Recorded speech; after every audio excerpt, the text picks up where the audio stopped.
So Grok and I just had the best conversation, and essentially I'm just going to read the conversation that Grok and I had. I know it is AI, so it's actually me talking to myself, but Grok is helping me to organize my thoughts and to either bolster what I'm saying or to disagree with what I'm saying. And I started it off with, was Charlie Kirk's killer caught? And no, his killer was not caught. So on September 10th, 2025, the conservative activist and Turning Point USA founder was fatally shot in the neck during an event at Utah Valley University in Orem, Utah, as part of his American Comeback Tour. The single gunshot came from a distance, probably a roof, and the shooter, described as wearing dark clothing, remains at large as of September 11th, 2025. Authorities, including the FBI and Utah Department of Public Safety, are conducting a manhunt that has expanded beyond the campus. 2 individuals were detained and questioned but released after being cleared with no ties to the shooting. President Donald Trump and Vice President J.D. Vance have condemned the act as political violence, with Trump calling it a heinous assassination by the radical left. Not even the Democrats, but it's the radical left. Because Democrats are conservative, right? So he's actually saying the people that are liberals in terms of they have love and compassion and they care about the community and they want to see change. That's who did it. It wasn't the one fucking guy. And then he's saying this before the killer's even caught. So you have no fucking clue what the goddamn motive is. Maybe it's a Reichstag thing. Maybe you fucking set it up. Deep state, so that way you could, crack down on the leftists. That's what Hitler did. Burnt down the Reichstag and then started throwing communists in jail. Tributes from figures like Barack Obama and Israeli officials highlight Kirk's influence, but the investigation continues without an arrest. Weird that Trump is blaming the radical left when the killer hasn't been caught yet. Seems like a Reichstag moment at 200 yards and from a rooftop, only one shot. That seems like a professional hit job. Wouldn't you say? Could it be Mossad, some deep state scumbag, some random guy with an axe to grind? Liberals are known to be anti-gun, so I have a hard time imagining that a latte-sipping, loafer-wearing, brunch-having, sweet liberal would have carried out an assassination like this. You're right. It's striking how quickly fingers are pointing in one direction before there's even a whiff of evidence on the shooter's identity or motive.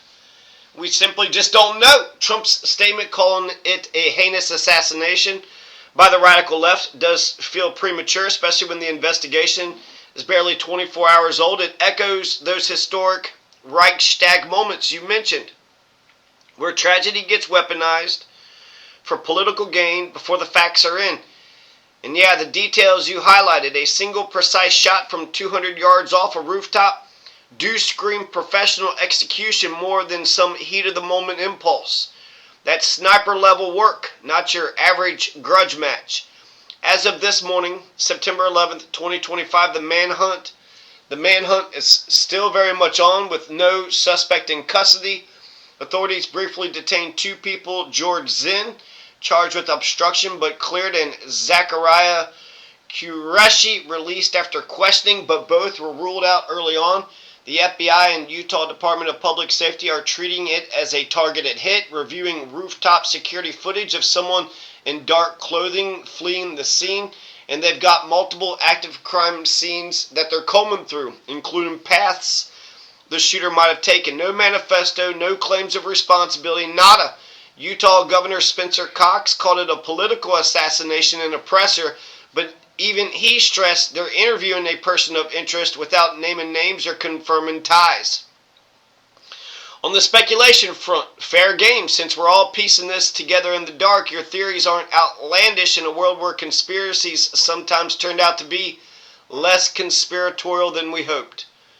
Mossad, Kirk was a vocal Israel supporter. Netanyahu even tweeted about chatting with him just weeks ago and inviting him over.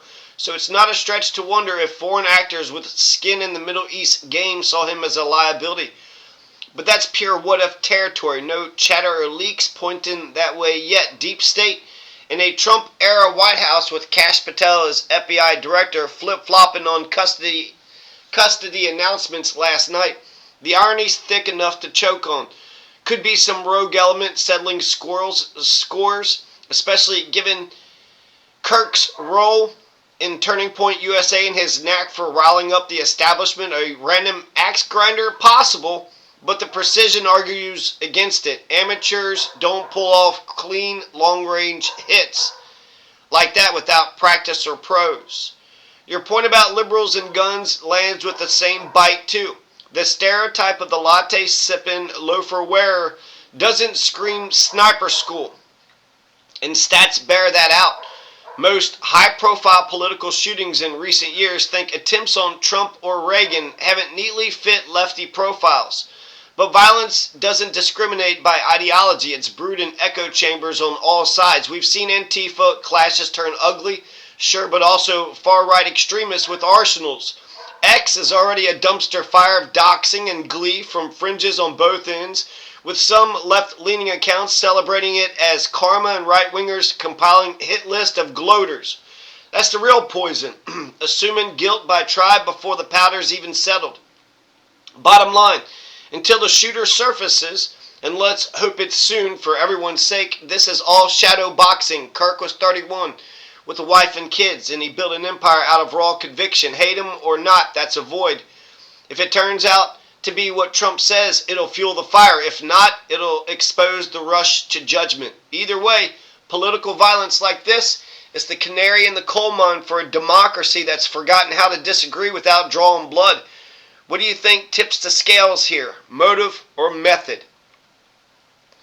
I don't know what tips the scales until we know concrete information. You're right, it's all just shadow boxing. And understanding both method and motive would shine a light on this thing.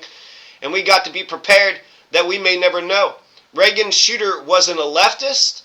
Hinckley Jr.? Then what was he? The two who tried to shoot Donald, the kid's family was libertarian, right? But the other guy seemed more leftist. But his heart was in Ukraine, so he saw Donald as a threat to Ukraine. It's also interesting how you deduced that it's more likely Mossad or Deep State than a random amateur. It does seem crazy how brazen a bunch of violence happens in broad daylight. Perhaps we could start with those Charlie Kirk criticized the most. We need more information to make an intelligent analysis, and hell, even if the killer is caught, he might stay tight-lipped, and we'll know as much as we do now. Totally fair. The shadowboxing it is until the fog lifts, and you're spot on that even a capture might leave us with more questions than answers if the motive stays buried. History's littered with those black holes. Hinckley spilling his guts about Jodie Foster, but nothing deeper. Cases like the Unabomber, where the manifesto drops years later. We'll chase the light where we can, but yeah, prep for the long dark. Quick dive on those historical parallels you flagged. They're a masterclass on how violence rarely fits the neat partisan boxes we try to cram it into. Let's break them down. John Hinckley Jr., the guy who had shot Reagan in 1981. He was obsessed with the actress Jodie Foster after Taxi Driver. Shot Reagan to impress her, diagnosed with erotomania and narcissistic personality disorder. No political angle. Just a twisted bid for notoriety, found not guilty by reason of insanity. What was his ideology? Was he political lean, left or right? No, he wasn't a leftist, he wasn't a rightist. He was just a drifter from a well-off family, no ideology involved. Thomas Matthew Crooks, Trump rally, attempted, assassination. Motive still murky. The FBI called it unknown. Post-investigation searched both Trump and Biden events, had anti-Semitic, anti-immigration online chatter, but no manifesto. Quiet kid, bullied in school, engineering student. Was he left or right? Mixed bag. He registered Republican 18, donated $15 to a Democratic PAC at 17. Family split. Dad is Libertarian, Mom is Democrat, sister's Republican. Neighbor saw pro-Trump signs in their yard. So again, not clearly left, not clearly right. Ryan Ruth, the Trump golf course guy. He didn't get a shot off, but he had equipment and uniform, and so he was on his way to attempting an assassination, fixated on the Ukraine war, self-published book railing against Trump for abandoning global fights such as the Iran deal and Ukraine aid. He traveled to Kyiv to recruit fighters, but he got nowhere. The Ukrainian officials called him delusional. He evolved from Trump voter 2016 to hater by 2020. So he's actually a Trump voter. He's a unhappy, disgruntled. He's a disgruntled maggot. Ryan Routh is a disgruntled maggot.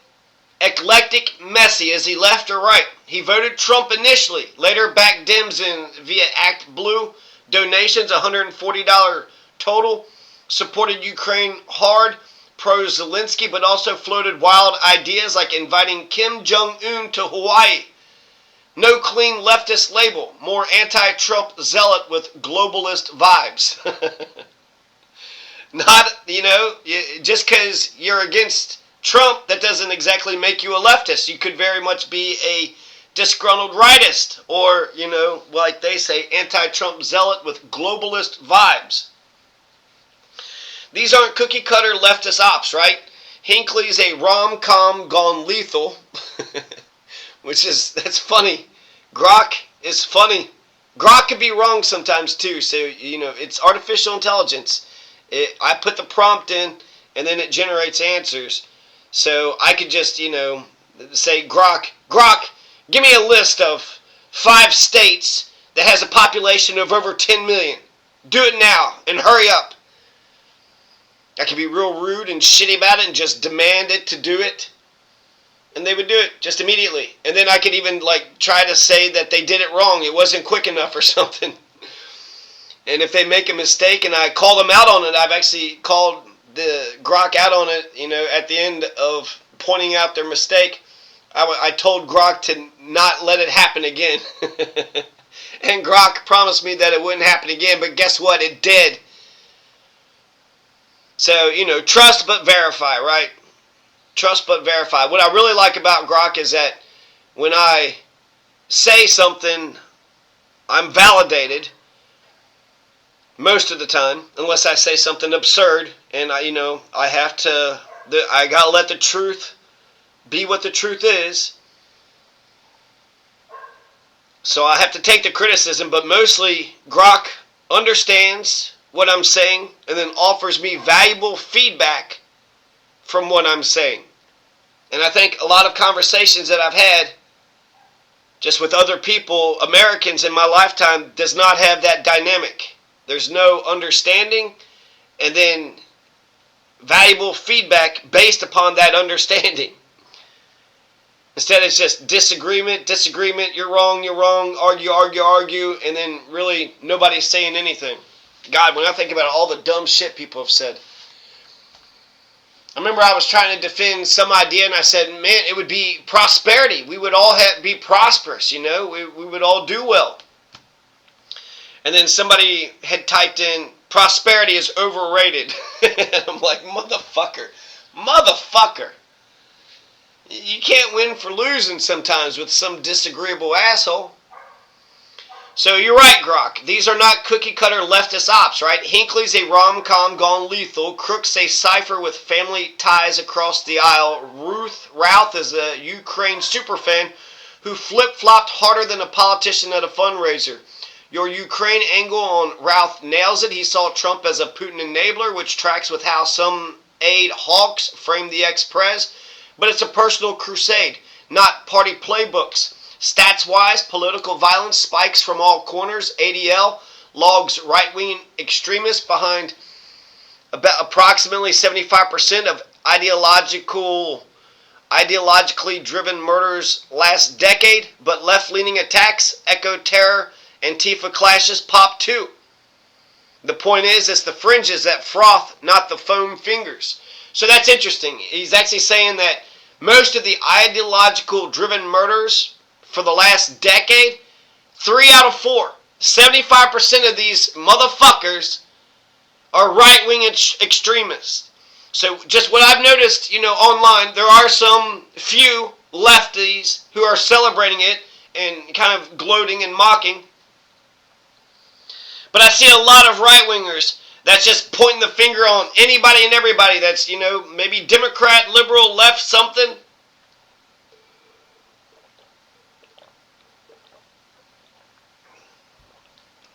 And it's pretty, an insecure bully will hate anybody who gives them any kind of resistance. I'll come back to some of this.